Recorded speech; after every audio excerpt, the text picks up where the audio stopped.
অবশেষে CCTV footage দেখিয়ে রায়ানকে নির্দোষ প্রমাণ করলো পারুল, আর উচিত শিক্ষা দিল সেই মেয়েটিকে। হ্যাঁ বন্ধুরা, এমনটাই দেখা যাবে। বিস্তারিত জানতে ভিডিওটিতে লাইক দিয়ে চ্যানেলটি সাবস্ক্রাইব করে দেখতে থাকুন। গল্পের শুরুতেই দেখা যায় অদ্রিজা গ্রিন রুম থেকে বেরিয়ে আসে আর তখন চিৎকার করে কাঁদতে থাকে। পারুল তখন বলে কি হয়েছে।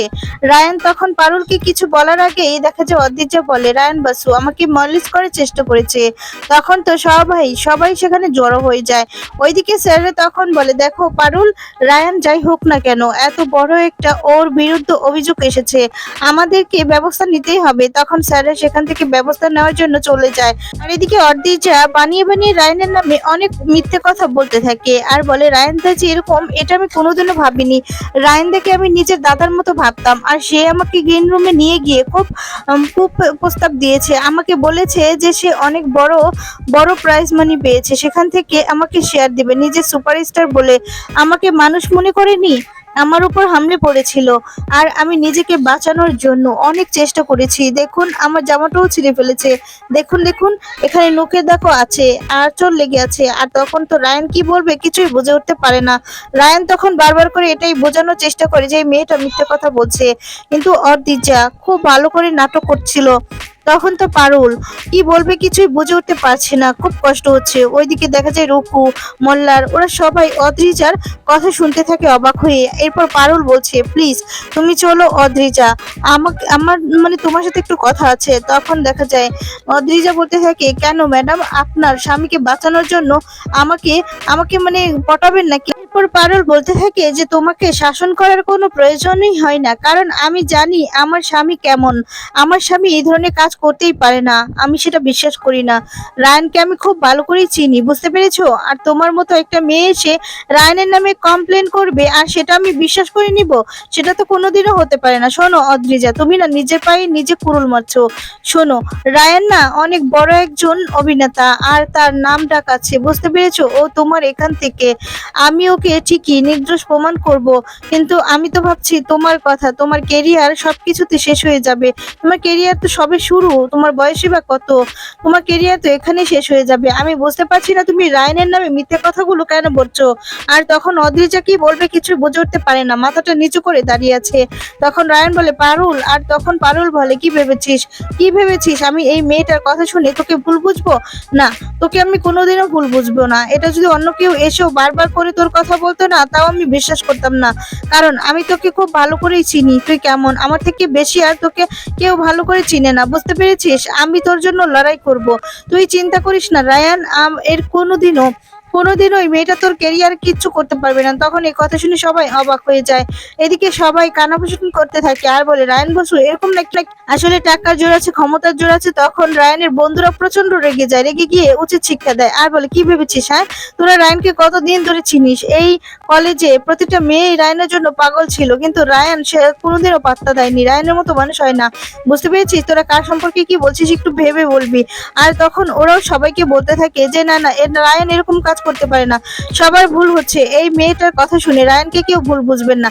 তখন স্যাররা বলে, সরি, বাড়ির লোকরা এরকম কখনোই মানে মেনে নিতে পারে, কিন্তু আমাদের স্টেপ নিতে হবে। সরি পারুল চক্রবর্তী, আমরা কোনো কিছুই করতে পারছি না। তাহলে তখনই দেখা যাবে পুলিশ চলে আসে। এসে তখন বলতে থাকে, you are under arrest Ryan Basu. তখন রায়ান বলে, কি বলছেন আপনারা। এদিকে মিডিয়ার লোকজন সবটা কভার করতে থাকে। এদিকে দেখা যায় শিরিন তো দেখে বেশ খুশি হয়ে যায় আর বলে, ঠিক হয়েছে, একদম ঠিক হয়েছে পারুল, এবার তুই কি করে নিজেকে বাঁচাবি আর রায়ানকে বাঁচাবি।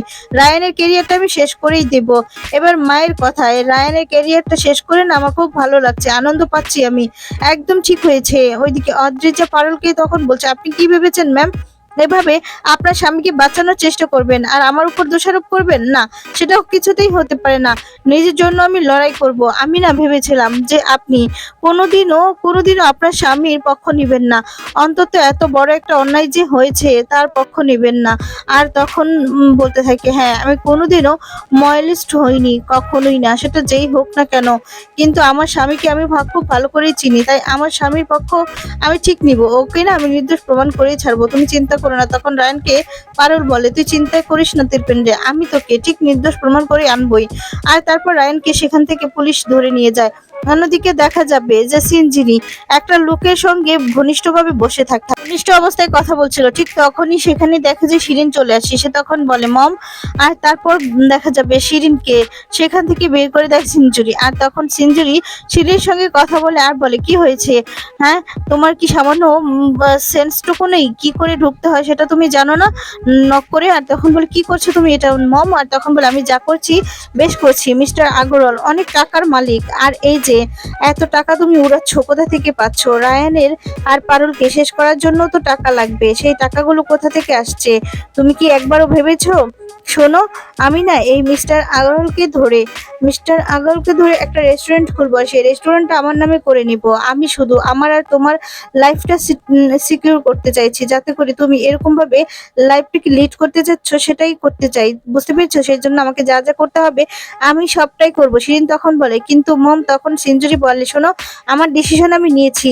আর ওদিকে মিস্টার আগারওয়াল দেখা যায় চোখ পড়ে শিরিনের দিকে। আর তখন দেখা যাবে সিনজিনি শিরিনকে বলতে থাকে যেটা করতে গিয়েছিলে সেটা করেছো তো? শিরিন তখন বলে হ্যাঁ মম, রায়ান কাস্টডিতে। তখন সিনজিনি বলে বাস, ভেরি গুড, এর থেকে ভালো খবর আর হতে পারে না। শোনো, আমার মতো করে আমাকে সবটা হ্যান্ডেল করতে দাও। তোমার ড্যাড তো আমাদেরকে পথে বসিয়ে দিয়েছে, এবার তো আমাদেরকে যা করার করতে হবে। আর সংযোগ তো এখানে নেই, আমাদের তো টাকা লাগবে তাই না? তাই আমাদের লাইফটা যেন সিকিউর করতে পারি সেই জন্য এগুলো করছি। আর তখন দেখা যায় এই পাশ থেকে মিস্টার আগারওয়াল সবটাই দেখতে থাকে আর বলতে থাকে আগে তো তোমার মাকে ভোগ করে নেই, তারপর তোমাকে দেখে নেব, তোমাকে ভোগ করব। আর তারপর এই বলে দেখা যায় ভিতরে গিয়ে আবার বসে পড়ে। আর তখন সিনজারিও চলে যায়। এদিকে তখন শিরিন মনে মনে বলতে থাকে যে না পারুল, তোর কথা আমি কোনোদিনও মেনে নিব না, তোর জন্যই না সবটা হয়েছে। এই যে আমার মম এত কিছু হয়েছে, মম যে এখন অন্যর পথে চলে যাচ্ছে সবটাই তোর জন্য। তুই আমার পরিবারকে নষ্ট করে দিলি, তো আমিও তোর পরিবারকে নষ্ট করে দিব। আর বলতে থেকে মনে করতে থাকে যে পারুল বলেছিল যে ভালো হওয়ার কথা, সেগুলো বলতে থাকে আমি তোর মতো এত মহত্ব নয়, আমি তোর মতো হতে পারবো না, আমি ভালো হব না পারুল, আমি যেমন আছি আমি ঠিক তেমনই থাকবো, তোদেরকেও আমি শান্তিতে থাকতে দেব না। তারপর দেখা যাবে যে কেসটা কোর্টে ওঠে। ওইদিকে দেখা যায় অদ্রিজাকে সবটা বলতে বললে অদ্রিজা বানিয়ে বানিয়ে রায়নের নামে অনেক কথাই বলছে। আর রায়ন তখন চিৎকার করে কোর্টে দাঁড়িয়ে বলছে ইউর অনার, আমি এগুলো করিনি, মিথ্যে কথা বলছে, আমি এরকম কিচ্ছু করিনি, বিশ্বাস করুন। তখন জজ সাহেব বলতে থাকে যে আপনাকে যখন বলতে বলা হবে আপনি তখন বলবেন। রায়ান তখন বলে ইউর অনার, আমি এখনই বলতে চাই এই মেয়েটা আমাকে ফাঁসাচ্ছে আমাকে, আমি এরকম কিছুই করিনি। আমি শুধু আমার স্ত্রী পারুল চক্রবর্তী, ওকে ছাড়া আর কোনো মেয়ের দিকে আমি কোনোদিনও কখনো তাকাইনি। পারুলকে আমি খুব ভালোবাসি ইউর অনার। তখনই দেখা যাবে জজ সাহেব রায়ানকে বলতে থাকে বলুন আপনার সঙ্গে কি ঘটেছে। তখন রায়ান সবটা খুলে বলে আর যে অদ্রিজাই ওর উপর ঝাঁপিয়ে পড়েছিল আর ওকে বারবার করে নিজের কাছে টানার চেষ্টা করেছিল। অন্যদিকে দেখা যায় গ্রিন রুমে একটা ক্যামেরা লাগিয়ে রেখেছিল একটা ছেলে। আর সে তখন বলতে থাকে যে আচ্ছা এরকম একটা ঘটনা ঘটলো, দেখি তো ক্যামেরার কিছু ধরা পড়েছে কিনা, মজা করবো এটা দেখে। আর তখন বলে ছেলেটা কি করলো সেটা তো দেখতে হবে। তখন সে ভিডিওটা দেখে পুরো চমকে যায় আর বলে বাবা, এটা তো দেখছি পুরো উল্টো কেস, ছেলেটাই তো মেয়েটাকে ধরছিল না, মেয়েটাই তো উল্টো ছেলেটাকে ফাঁসাইয়ে দিল, আবার নিজেই আবার মিথ্যে কথাগুলো বললো। বাবা, আমি তো ভাবতেই পারছি না, মেয়েটা তো খুব ধরিবাজ।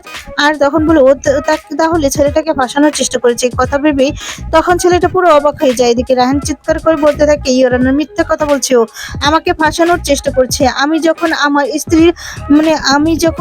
স্ত্রীর কাছে সবটা বলার জন্য আসছিলাম, তখন দেখা যায় তার কাছে এসে আগে থেকেই এই মেয়েটা দৌড়ে এসে সমস্ত কিছু বলে যে আমি নাকি ওকে মলেস্ট করার চেষ্টা করেছি।